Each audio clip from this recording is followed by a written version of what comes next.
crabs may not seem unusual, but there's one kind here that's like no other. On this little island in Vanuatu lives a real oddity.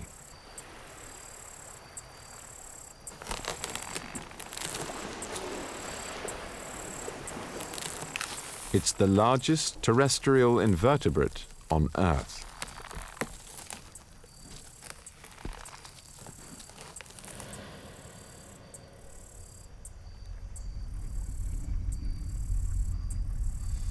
The robber crab. The biggest can weigh up to 4 kilograms, the same as a newborn baby, and have a leg span of 1 meter. It's a hermit crab on steroids. At night, the huge robbers really come alive.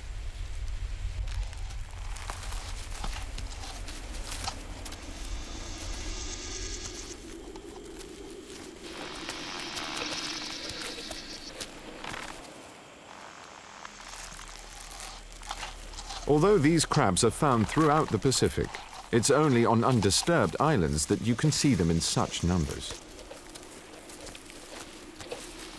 Exactly why robber crabs have grown so big is a mystery.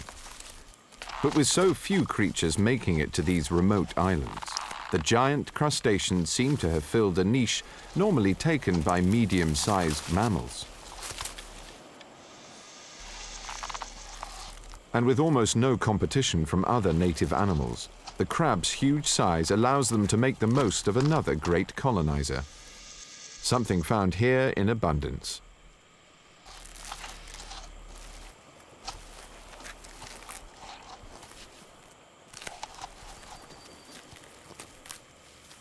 Coconuts are one of their favorite foods.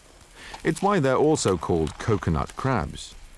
And they've been known to carry them as far as 5 kilometers back to a favorite den.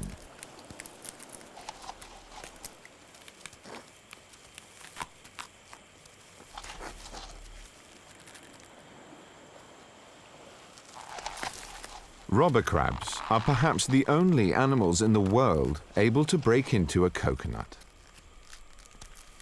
The husk is ripped off by powerful pincers. Other legs drill through the germinating holes on the seed itself until the nut finally cracks.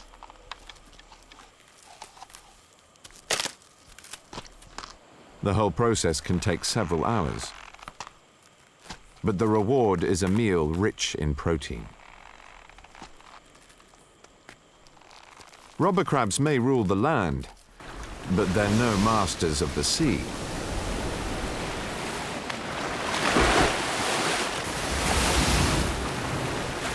An adult crab would drown in a few minutes, which raises the question, how did these monsters get to so many of the South Pacific's most isolated islands? This female carries the answer. Thousands of eggs, which will soon be left to the mercy of the ocean currents.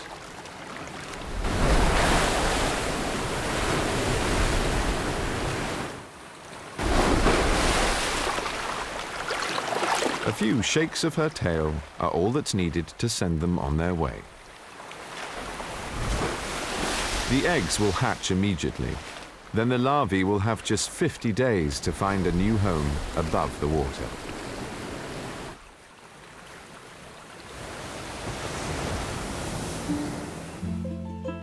For an animal to be sucked up by storm winds, carried across the ocean and dumped here alive was a matter of extraordinary luck.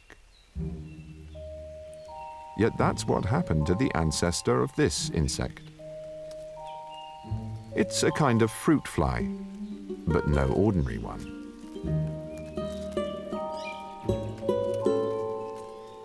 Hawaii's fruit flies are the birds of paradise of the insect world.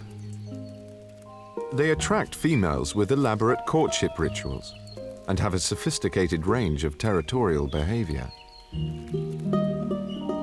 Male hammerhead flies use their heads as battering rams.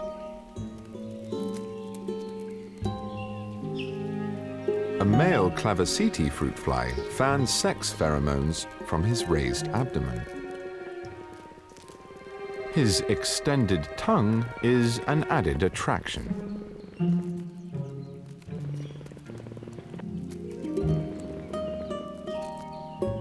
Since that first colonizer, they have evolved into nearly 1,000 species, many with their own unique behavior.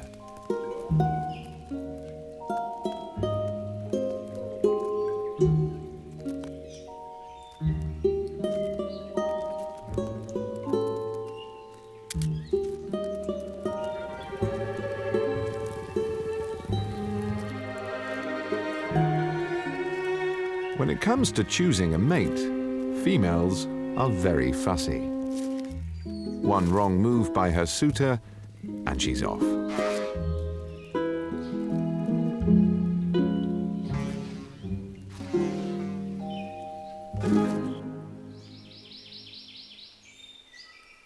Hawaii's isolation has had a curious effect on the evolution of some of its other wildlife too.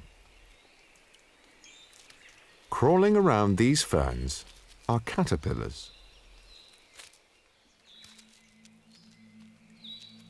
They're the larvae of a moth and look ordinary enough.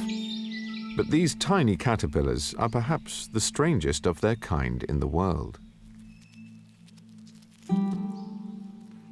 When one finds the right spot, it settles down to chew through a leaf.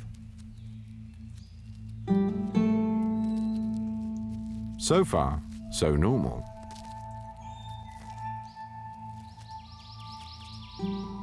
But the caterpillar is not actually swallowing the bits of leaf. It's channeling a gap between the segments.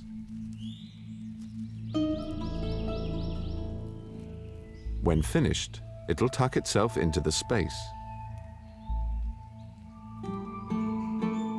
So what is so strange about this animal? Well, those are not your typical caterpillar feet, and what follows is not your typical caterpillar behavior.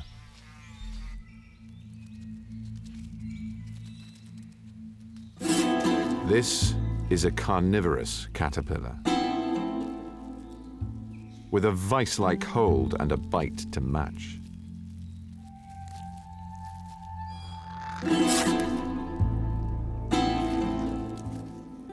Hawaii's numerous fruit flies were just too good an opportunity to ignore.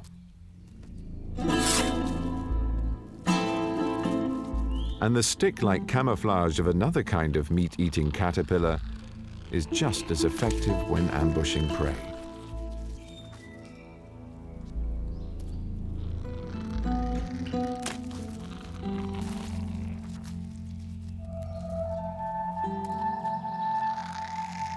Nobody knows what set Hawaii's carnivorous caterpillars on this extraordinary path.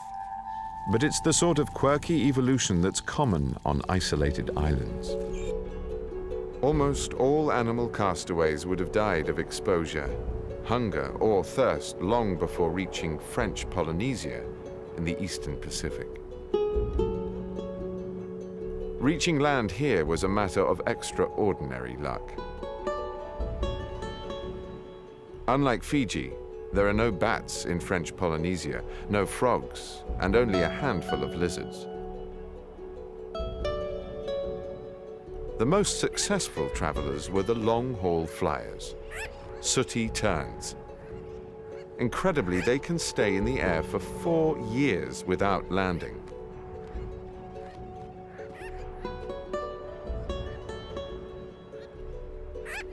But to breed, they must return to nesting sites on remote islands. And when they do, they introduce new life.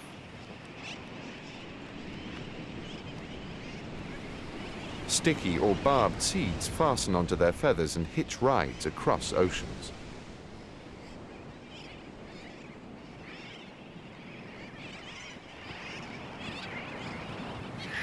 On some islands, 75% of plants arrived with the birds.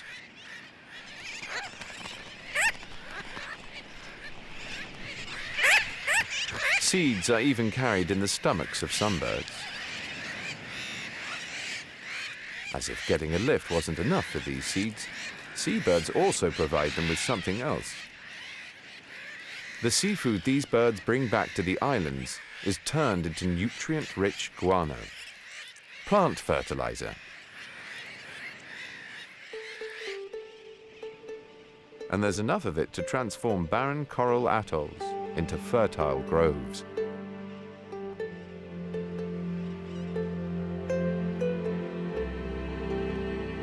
There is one plant castaway that needs no help in finding new land. A plant that has probably done more to change the fortunes of island life than any other, and one of the greatest long-distance travelers of all time.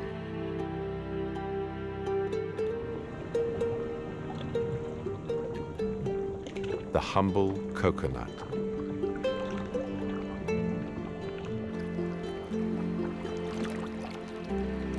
Its seed is a compact survival capsule. Buoyant and filled with food for germination, it can survive for up to 2 months at sea. Long enough to float from one remote island to the next.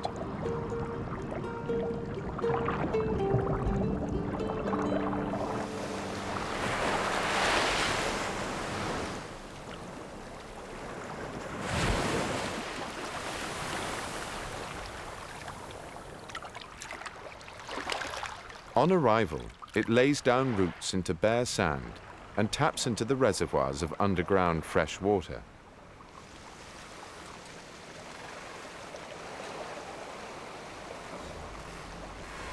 Without coconuts, most of the tropical islands in the South Pacific would have remained uninhabitable for both animals and people.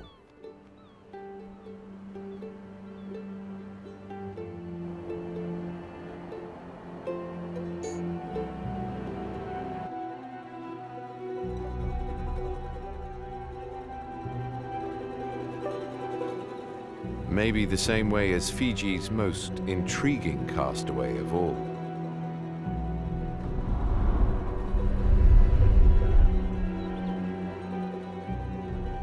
Discovered only 30 years ago, Fiji's largest surviving reptile was marooned on a handful of its outer islands.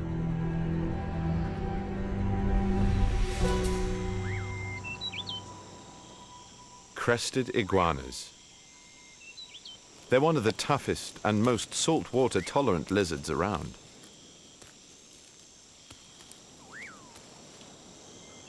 In the breeding season, males, nearly a meter long, battle it out for a mate. They begin with a gentle bout of competitive head bobbing. If no one backs down, things become more animated.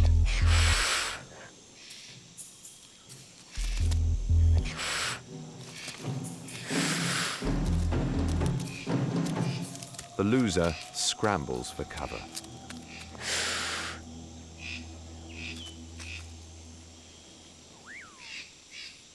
So where did these large lizards come from? Some speculate Asia, over 6,000 kilometers to the west. Others, the Americas, 8,000 kilometers to the east. But how did they end up here in Fiji? One answer is that the iguanas, the frogs, and the millipedes were all carried here by powerful oceanic forces.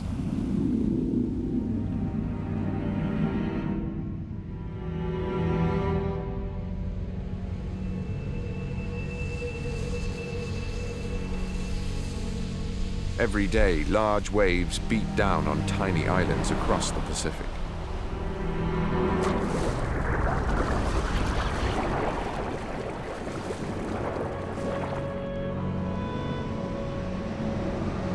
Imposing as they may be, these have little impact on island life.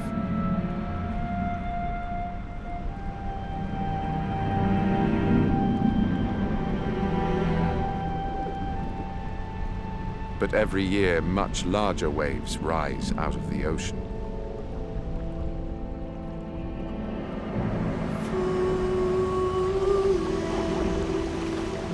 They're generated by underwater landslides and earthquakes.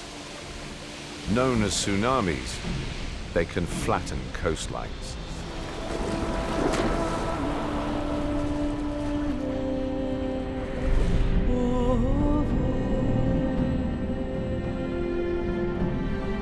Yet these destructive forces may have also brought life to some islands.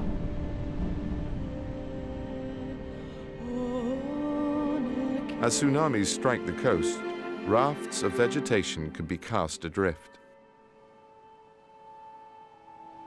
Perhaps animals were caught up in those rafts too.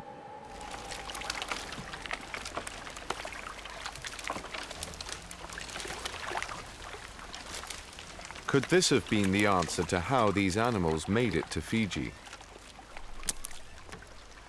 After all, they are the hardiest of their kind and could have survived long sea journeys.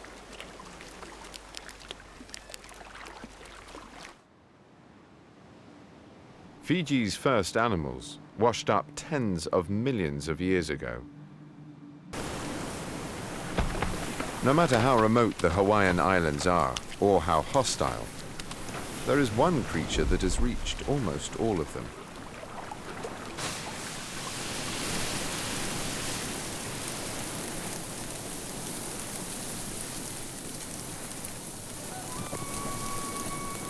The mourning gecko. It is the ultimate castaway. The marathon winner on the long journey from New Guinea.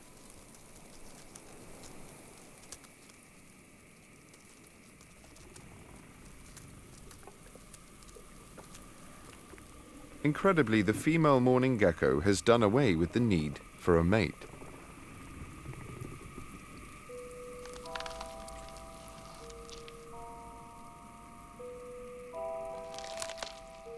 Instead, she simply produces eggs that need no fertilization.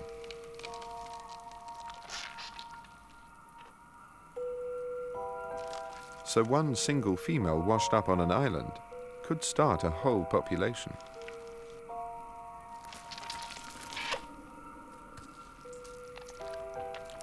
Along with this extraordinary ability, these thick-skinned and salt-resistant geckos could also survive long sea passages on rafts, and even the force of cyclones.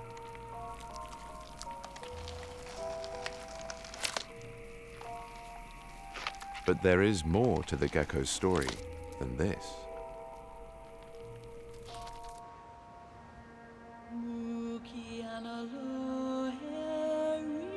Less than 2,000 years ago, something happened that was to revolutionize the spread of plants and animals.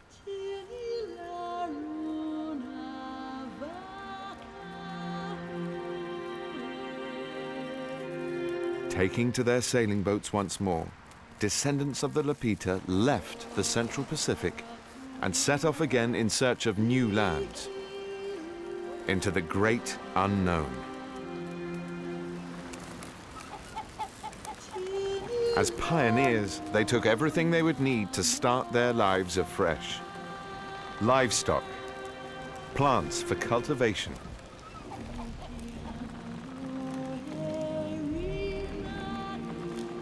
even the coconut.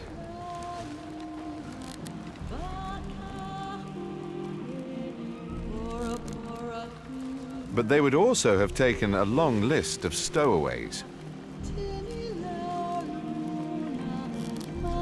like the mourning gecko. This lizard was just one castaway which no longer had to rely on its stamina and luck to reach new lands. It could now hitch a free ride.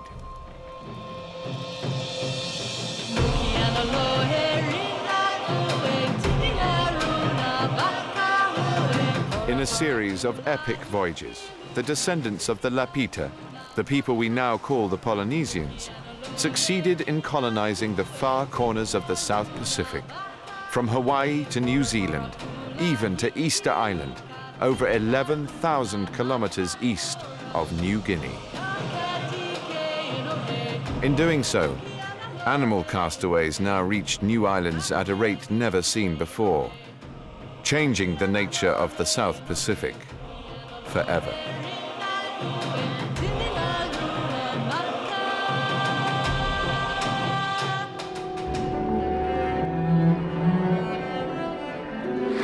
Each sea lion needs over 6 kilograms of fish a day. With shoals this size, it shouldn't be too difficult. But it's not easy picking one fish out of the crowd.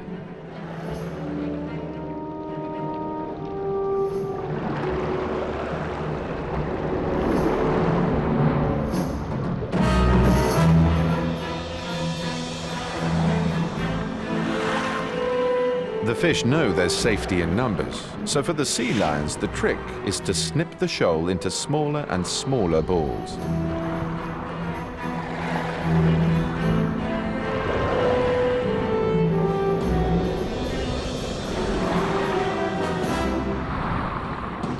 Finally, a fish breaks for cover. It's what the sea lions have been waiting for.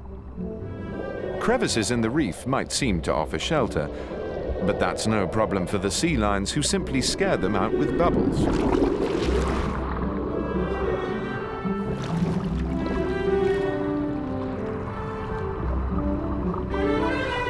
With the sea lions distracted, the fish regroup and the chase starts all over again.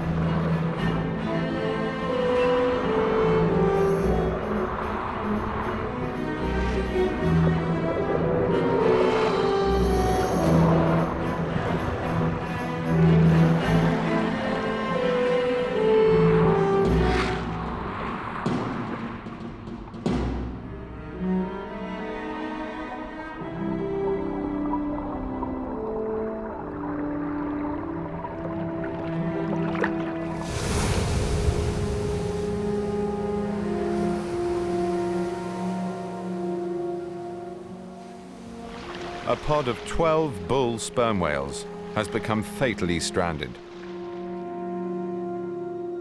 Was this stranding caused by one whale making a navigational error? No one knows. But with social bonds so strong, the other whales can't help but follow.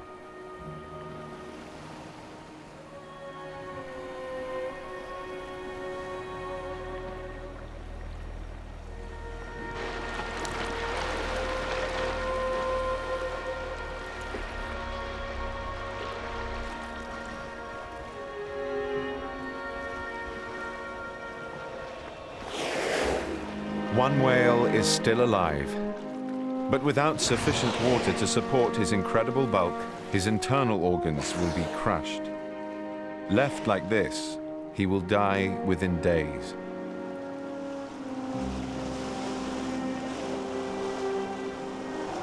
Thankfully, our attitude to sperm whales has changed from exploitation to conservation. So a rescue team tries to dislodge him with waves from the bow of their boat.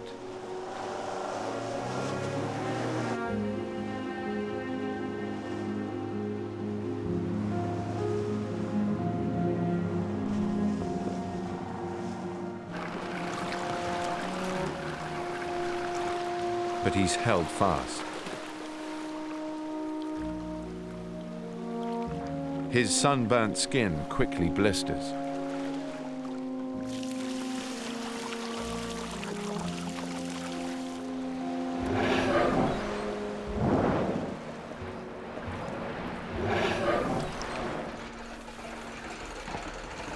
The only option left is to use nets.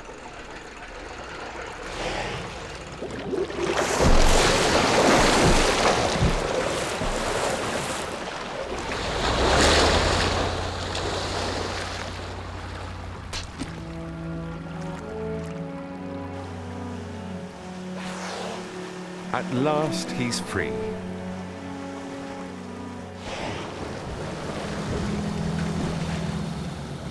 Badly weakened, he's chaperoned towards the harbor entrance.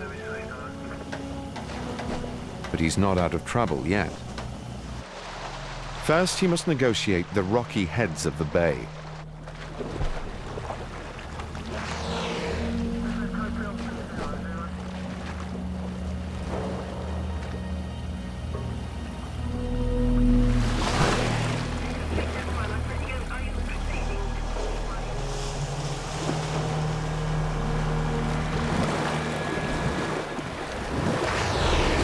His sensitive skin, never designed to touch rock, is badly lacerated.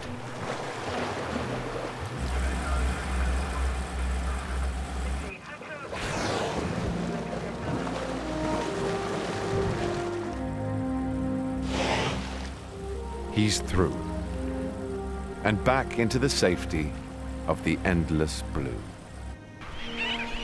These 7-month-old black-footed albatross chicks have recently been abandoned by their parents, and now, driven by hunger, it's their time to get airborne.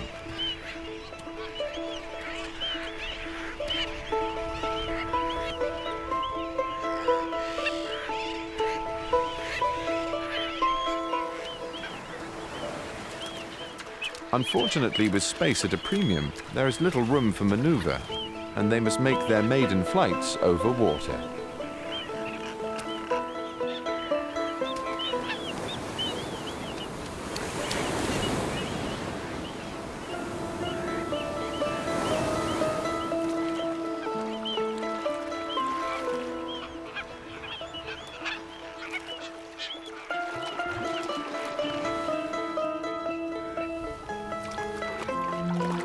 But this is no place for a paddle.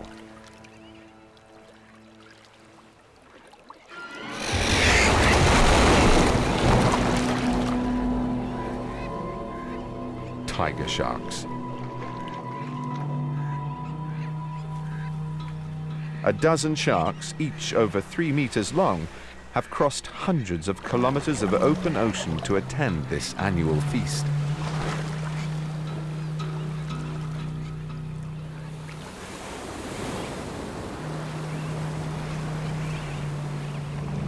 Uncannily, these fearsome predators often arrive on the same day as the first chicks take to the air.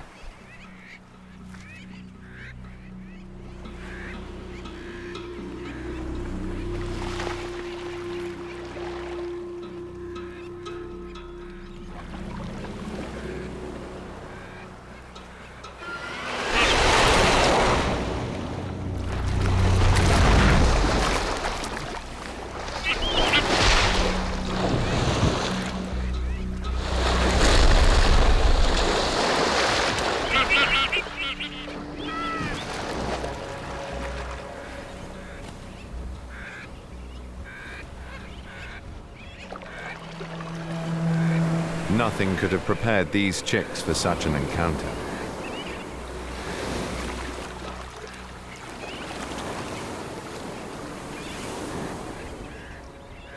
Yet despite looking like sitting ducks, inexperienced sharks find them hard to sink their teeth into.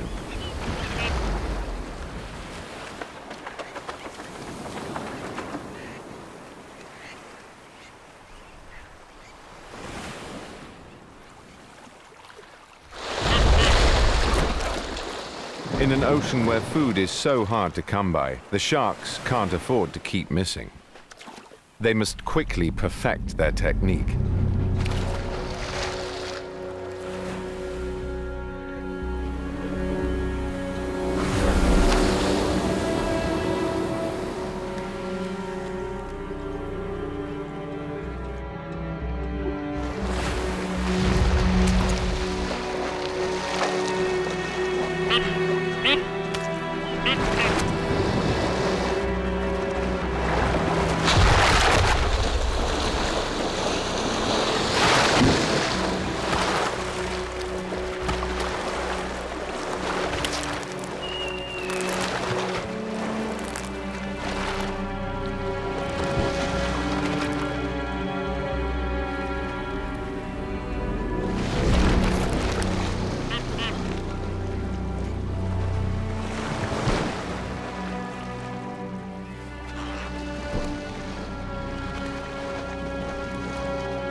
For these albatross chicks, running the gauntlet of sharks may seem an impossible challenge, but the vast majority make it to a life in the open ocean.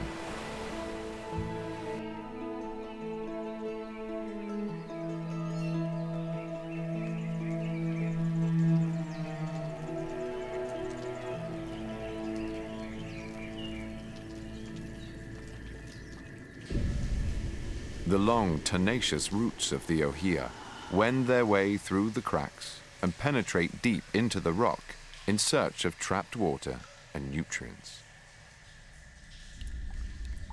Their quest leads them to a remarkable subterranean world.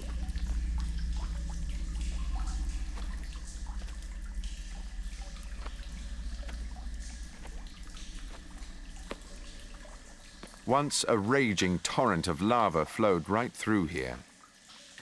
When it stopped, this was all that remained. A lava tube.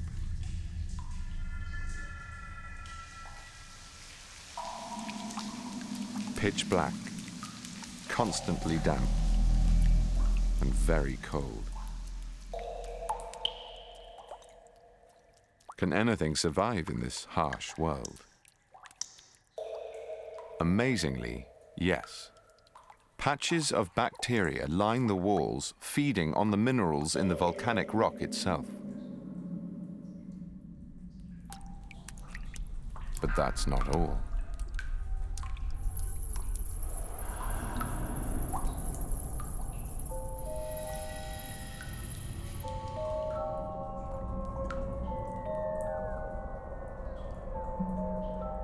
This is the small-eyed, big-eyed hunting spider.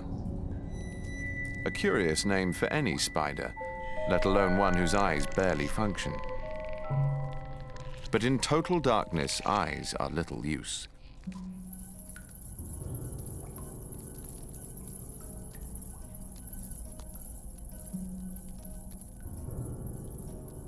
Although he can't see it, the spider has company.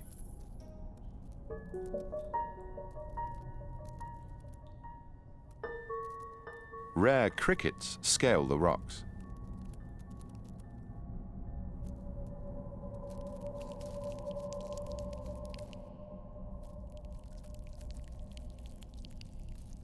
While translucent earwigs and milky millipedes forage for food. These are cave specialists, or troglobites, and they never leave the lava tube. Over time, most have lost their eyes and color, like this plant hopper. Its tail has a curious function. Any predator biting it from behind will be left with nothing but a mouthful of irritating, waxy hair.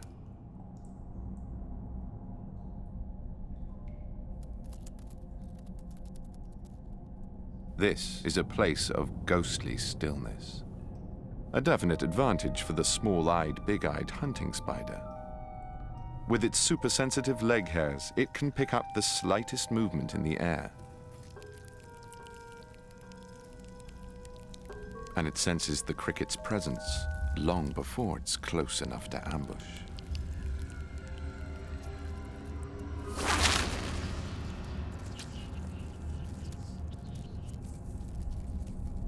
As prey are few and far between, this may be its last meal for some time. With no light and little vegetation, only the specialists survive here. But that isn't the case for all lava tubes. Southeast of Hawaii, straddling the equator, lie the Galapagos Islands. As on Hawaii, some of the volcanoes here are still very active.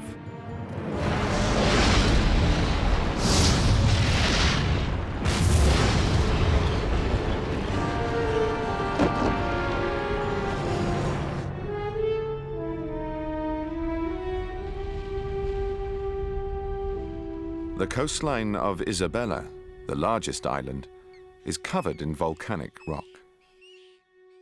Here, a very different kind of animal can be found in the rocky tubes.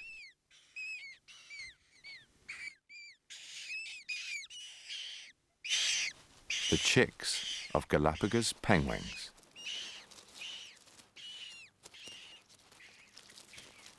Without the lava tubes, they wouldn't survive. Cool and sheltered, the tubes are the perfect nursery, protecting the chicks from the unforgiving temperatures outside.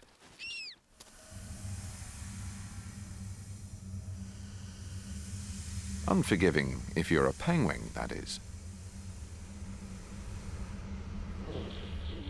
Adult Galapagos penguins only cope by doing something the chicks can't yet do.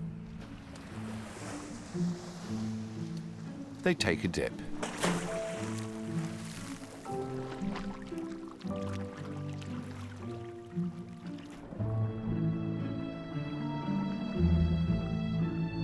The adults plunge into cool waters that have traveled all the way from the Antarctic.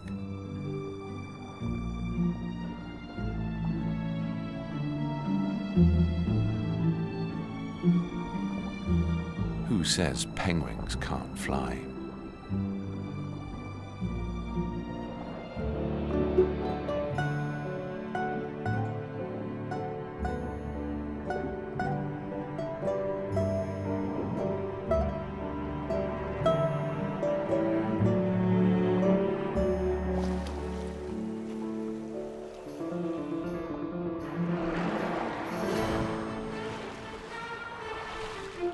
There's lots of food here, as schools of fish are drawn to the shelter of these rocky volcanic shores.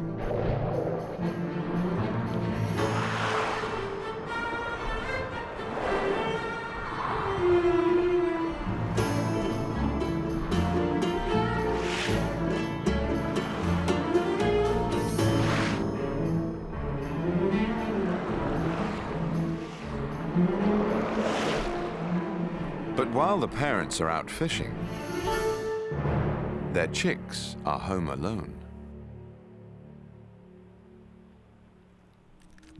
Back in the lava tube, there's something creeping around.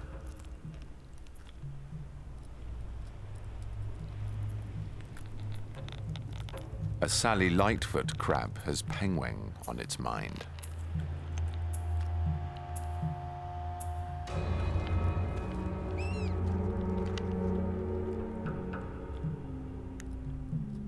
It's dark, so the crab can't be sure exactly what it's up against.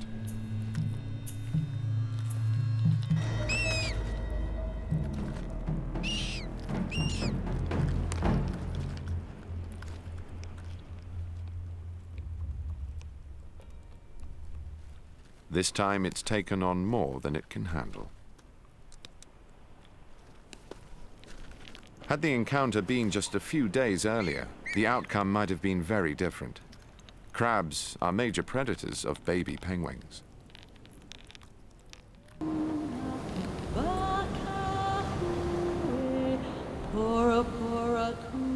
In the shallow waters around an island's base, coral reefs rise towards the surface.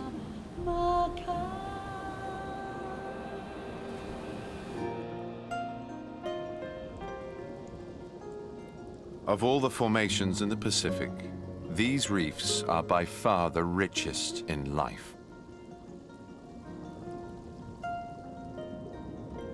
There are hundreds of different kinds of coral, and all are made up of millions of tiny creatures called polyps, each covered in a hard skeleton. Reefs are home to thousands of specialists, like these razorfish that blend into the staghorn coral around them.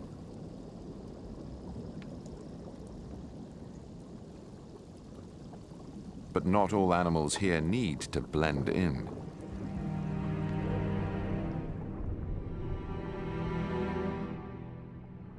Gray reef sharks.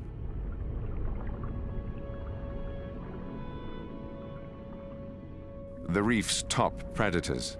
These sharks patrol the waters on strong currents.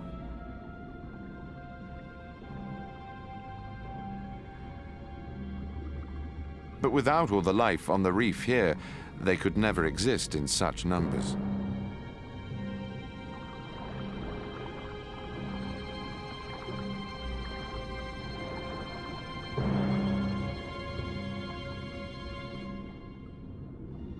They may be idle right now, but they won't remain this way for long.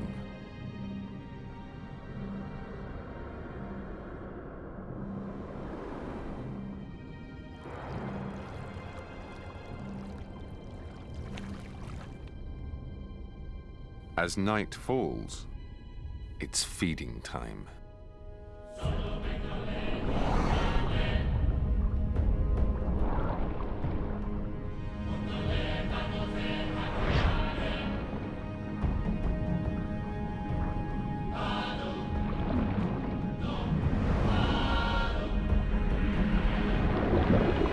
Needlefish stalk the coral shallows in search of food. Predators by day, at night they become the prey.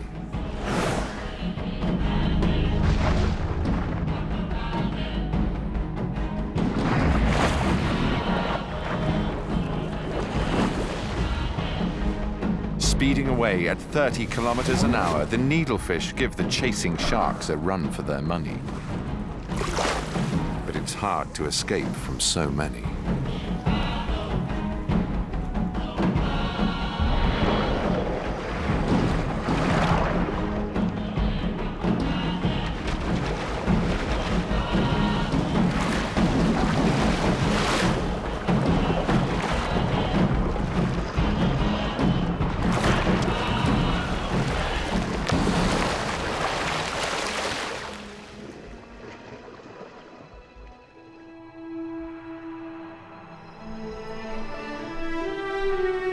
New Guinea is a vast island nestled close to the continental landmass of Australia.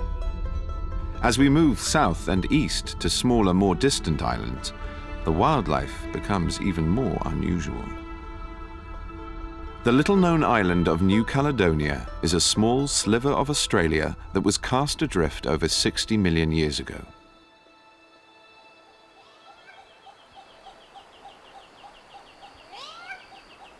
It's home to a creature that seems to have evolved quite strangely.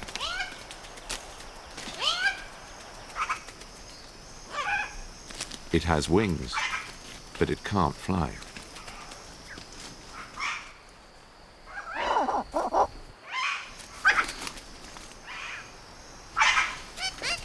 It is the kagu.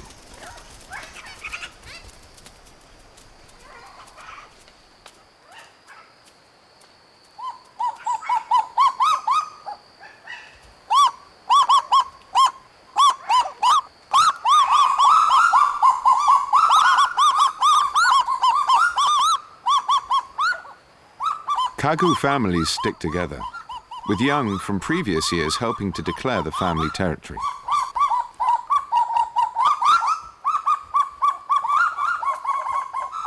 All intruders are chased away.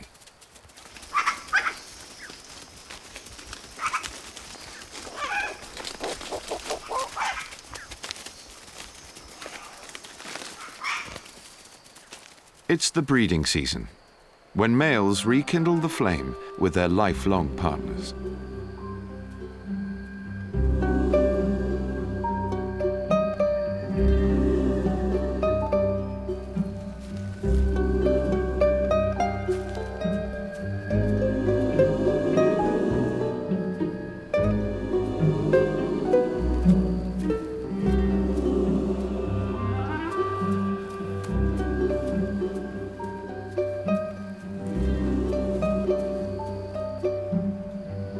It's hard to know what the kagu is related to. A heron, a rail, or maybe a pigeon.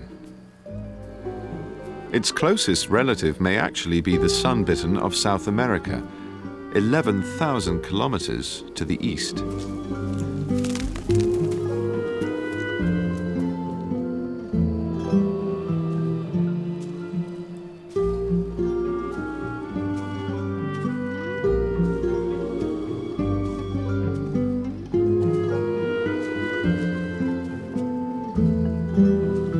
She may not seem too impressed, but then kagus always keep their feet very firmly on the ground. In these forests lives a bird that is about as unbird-like as it is possible for a bird to be.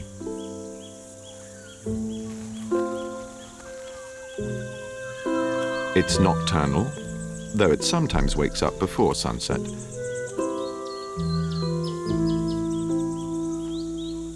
It has whiskers, so it can feel its way in the dark.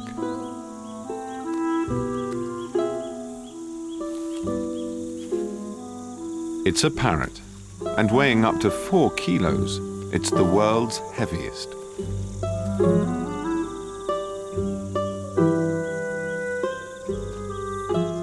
And yes, you've guessed it, it can't fly. Meet the Kakapo.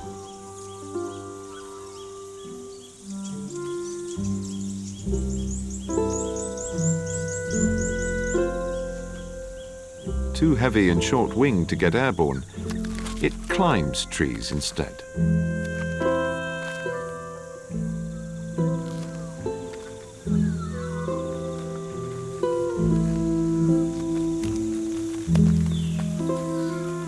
Kakapo were once one of the most successful and abundant herbivores in New Zealand, the Kiwi equivalent of our rabbit. In 1899, explorer Charlie Douglas wrote, "They could be caught in the moonlight by simply shaking the tree or bush until they tumbled to the ground, like shaking down apples."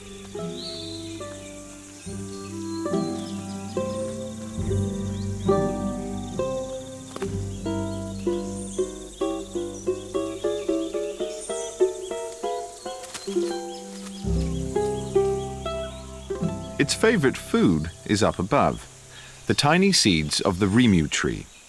This fruit fuels Kakapo reproduction, and they only breed when the trees produce a bumper crop, so about once every 4 years. Kakapo breed slower than any other bird, but they also live longer, sometimes more than 100 years.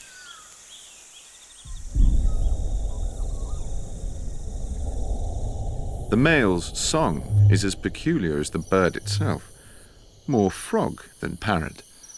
It can be heard up to 5 kilometers away. In a breeding season, he will boom non-stop for 8 hours every night for up to 3 months.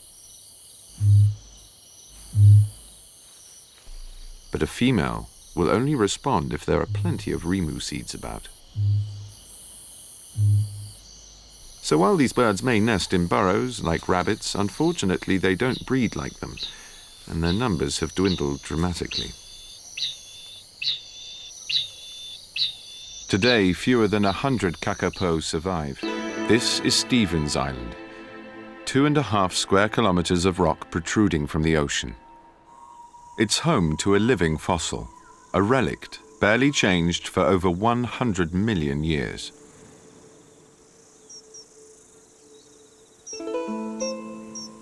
The Tuatara. And half the world's population survive on this one island refuge. During the reign of the dinosaurs, the ancestors of the Tuatara were everywhere. They survived the cataclysm that killed off the dinosaurs, but then couldn't compete with the mammals and died out. Everywhere except on what was then a mammal-free New Zealand.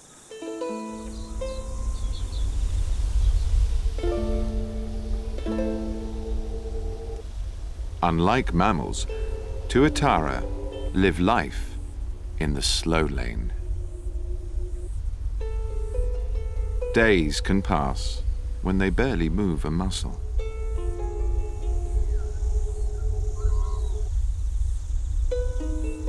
Sometimes taking just 1 breath an hour.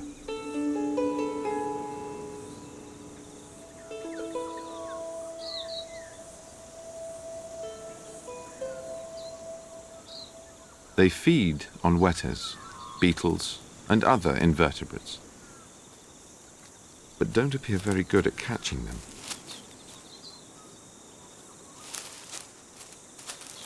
Even after millions of years of practice, eye-mouth coordination is not what it could be. Survival of the fittest just doesn't seem to apply here.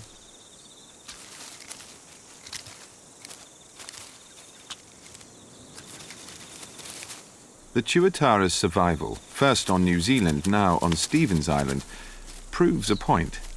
Islands are pretty safe places to be, at least until invaded. Fortunately for the Stevens Island Tuatara, it did survive a brief mammal invasion. But for some of the other wildlife here, the invasion was rather more catastrophic.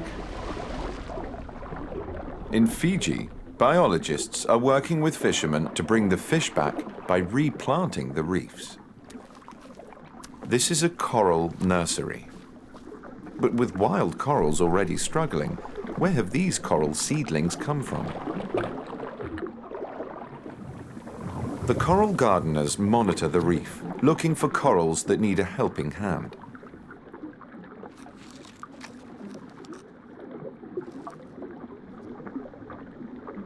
Despite all this real estate, many corals end up clustered together.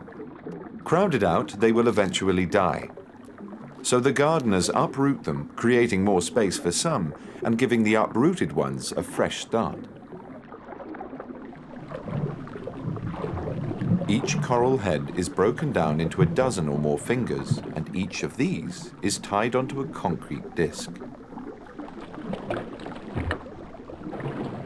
As every gardener knows, vigorous growth requires sunlight, plenty of nutrients, and the right temperature.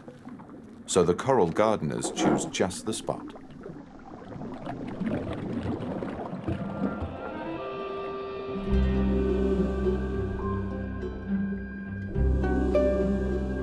Within 6 months, the corals are branching out.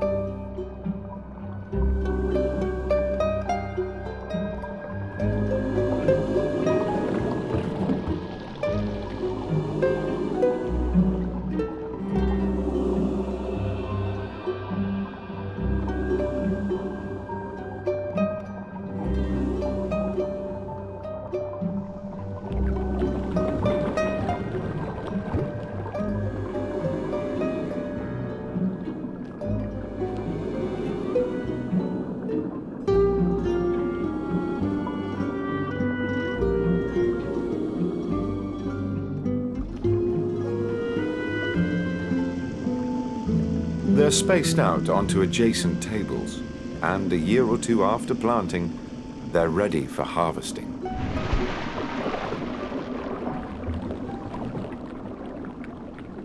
The coral heads are broken down once more. In the space of 2 years, a single finger of coral has multiplied into 50 or more. Some of these will be replanted on fresh discs, while others will be returned to the reef. If replicated, coral gardening could help restore reefs throughout the Pacific. But its biggest success may be in sowing the seeds of conservation in the local fishermen.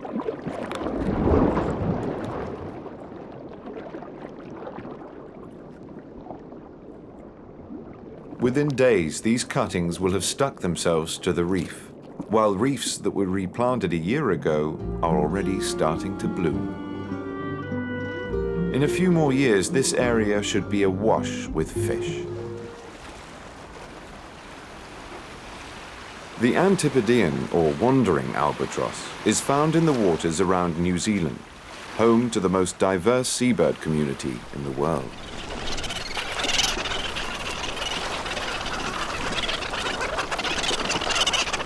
These are rich fishing grounds for fishermen, too.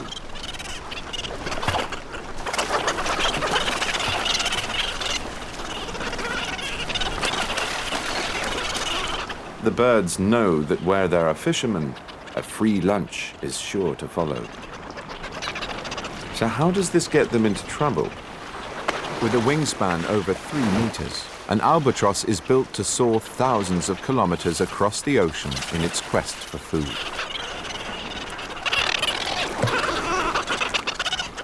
As it might go for days with nothing, it can't afford to be choosy. Anything near the surface is snapped up.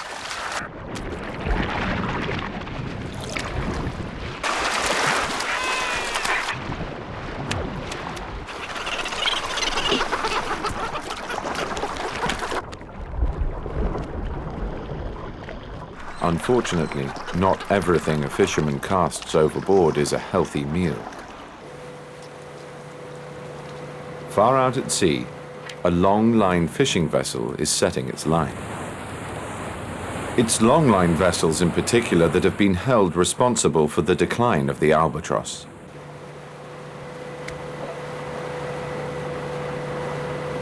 The fishermen pay out a line 50 kilometers long across the surface of the ocean, and every few meters they attach a secondary line with a hook, baited with a fish or squid.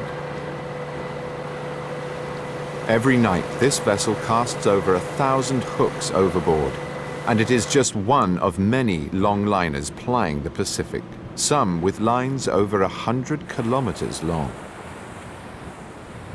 But this fisherman is well aware of the threat to the seabirds, and to prevent them from swallowing his hooks, he has adopted bird-friendly fishing methods. It's why he sets his lines at night, when the albatross are sleeping. And he deploys Tory lines. These simple streamers are remarkably effective at scaring birds away from the hooks.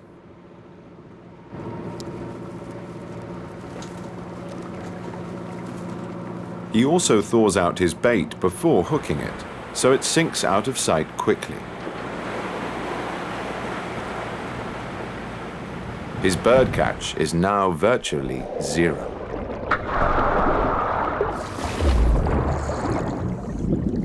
In Benga Lagoon in Fiji, the local people are proving that sharks can be more valuable alive than dead.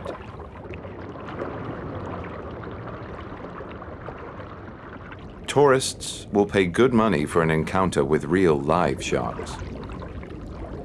This is a community-owned reef, and some of the money goes to the local villagers, a big incentive not to kill the main attraction. Fijians have long had an affinity with sharks. Their ancestors worshipped a shark god, who they believed kept them safe from harm.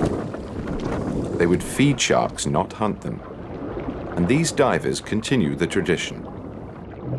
First to the feast are tawny nurse sharks. But these sharks are scavengers. It's the big predators the tourists want to see.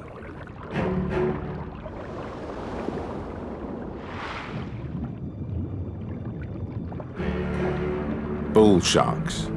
Growing up to 3.5 meters long, these sharks are one of the ocean's top predators, with an aggressive reputation.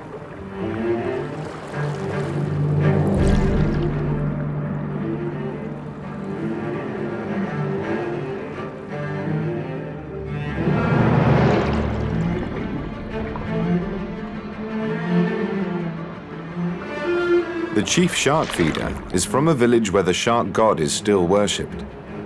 So he has no fear.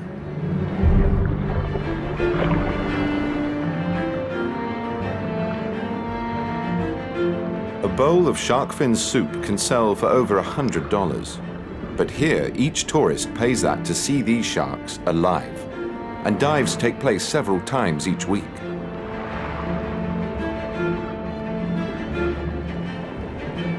To protect the sharks, this reef has now been declared a marine reserve, with the added bonus that other fish are protected too.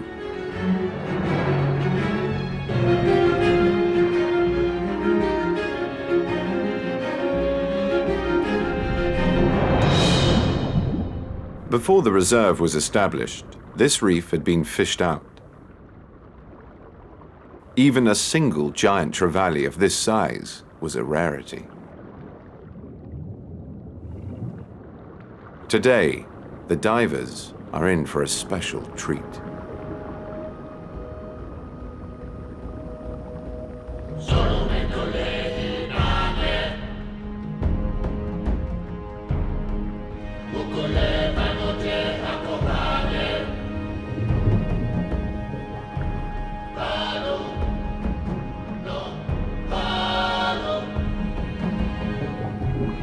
A 5-meter tiger shark.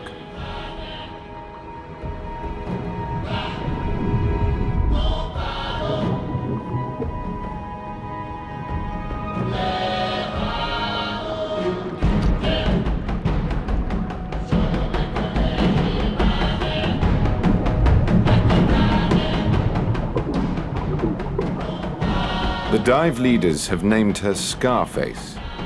She turns up once a month or so.